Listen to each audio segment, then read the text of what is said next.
이번 시간에는 실험에 대해서 살펴볼 예정입니다. 그 전에 참고사항으로 알아두면 좋은 내용이 있어서 설명을 드리고자 합니다. 식물세포의 염색체 염색과 동물세포의 염색체 염색은 상이하다는 특징을 가집니다. 식물세포는 엽록체로 인해 초록색이 존재합니다. 따라서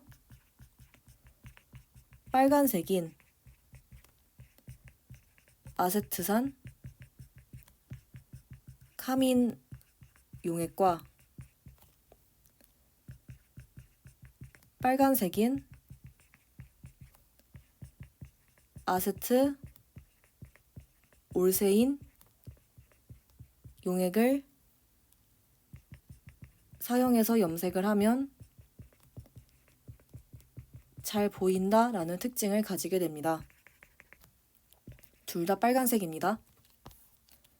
반면에 동물세포는 적혈구로 인해 빨간색이 존재합니다. 따라서 파란색인 메틸렌 블루 용액과 보라색인 헤마 톡 실린 용액을 사용하면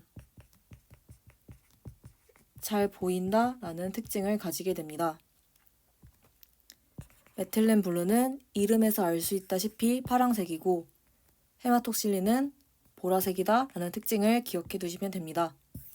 그러면 이 내용을 기반으로 첫 번째 실험인 체세포 분열 관찰을 살펴보도록 하겠습니다. 양파 뿌리 끝을 이용해서 고정 해리 염색, 분리 압착, 현미경 관찰 이 순서로 실험을 진행해서 양파의 세포를 관찰했습니다. 양파의 뿌리 끝을 사용한 이유는 체세포 분열이 활발하게 일어나는 생장점이 존재하기 때문입니다. 고정 단계는 세포가 세포 분열을 멈추고 살아있을 때 모습을 유지하는 과정입니다. 해리는 세포가 잘 분열되도록 조직을 연하게 하는 과정입니다. 염색은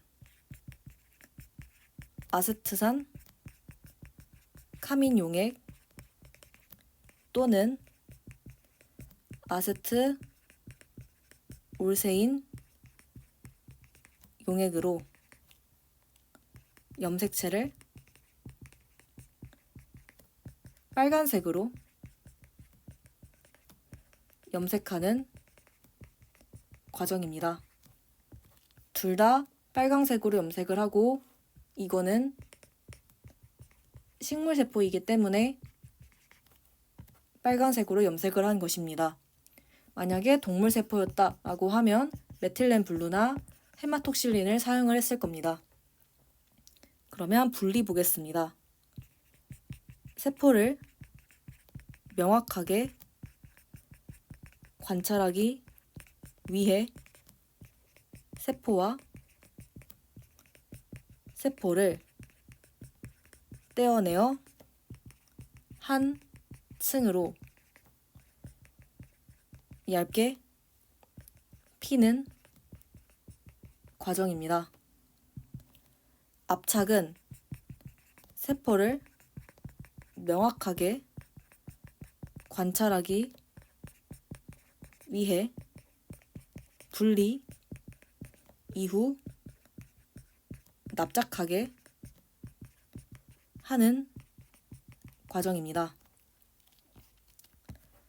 이 과정들에서 여러 가지 물질들을 사용하는데 물질이나 아니면 이제 실험 방법들을 사용하는데 그 부분들을 설명을 드리도록 하겠습니다. 묽은 염산을 해리 과정에서 사용합니다. 화학식으로 HCl이라고 쓰고 그냥 염산은 독성이 매우 크기 때문에 묽게, 즉 농도를 낮춰서 사용을 하는 게 묽은 염산이다 라고 보시면 됩니다. 해리 과정에서 물 중탕을 하게 되는데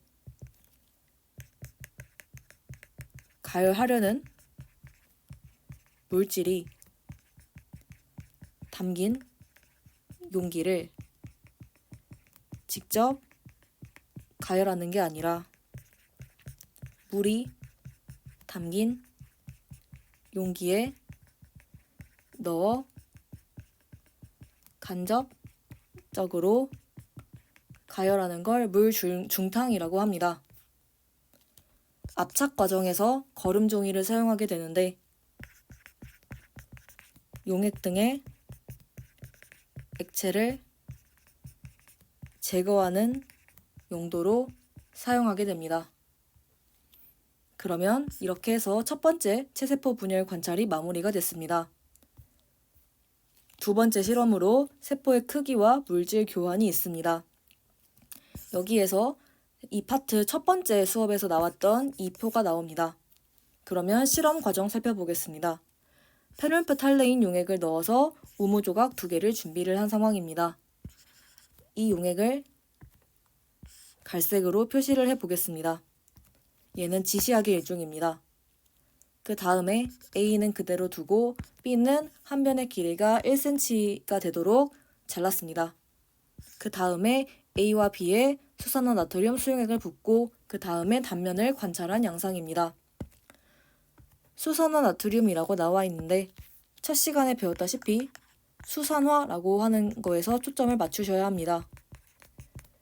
수산화 이온을 화학식으로 OH-라고 쓰는데 얘는 염기성을 나타내게 됩니다. 그래서 수산화 이온은 염기성이다 라고 하기 때문에 염기성에 표시를 해보겠습니다. 갈색과 연두색이 만나는 지점은 붉은색입니다. 그래서 결과에서 붉은색이라는 표현이 나왔는데 바로 이 부분을 언급한 것이라고 보시면 됩니다. A와 B에서 붉은색이 퍼지는 속도는 같지만 A는 겉부분만 변했고 B는 중심까지 변했습니다. 이를 통해서 알 수 있는 내용이 있는데 세포가 클수록 필요한 물질이 세포 중심까지 이동하기 어렵다라는 걸 알 수가 있습니다. 그러면 이 실험과 관련해서 추가적으로 내용을 설명드리도록 하겠습니다. 먼저 페놀프 탈레인 용액은 수산화 나트륨 수용액과 만나면 무색에서 붉은색으로 변한다라는 것입니다. 붉은색은 이 붉은색을 지칭합니다. 또한 붉은색이 퍼지는 속도는 수산화 나트륨 수용액의 확산 속도와 동일합니다. 그리고 우무 조각은 세포에 대응을 하고 수산화 나트륨 수용액은 세포에 필요한 물질의 대응을 하게 됩니다. 따라서 우무 조각에서 붉은색이 퍼진 것은 세포에 필요한 산소, 영양소 등의 물질이 세포 안으로 이동한 것과 동일하다라는 걸 알 수가 있습니다. 이렇게 하면 두 번째 실험인 세포의 크기와 물질 교환이 마무리가 됩니다. 이렇게 해서 실험 파트를 마무리하도록 하겠습니다.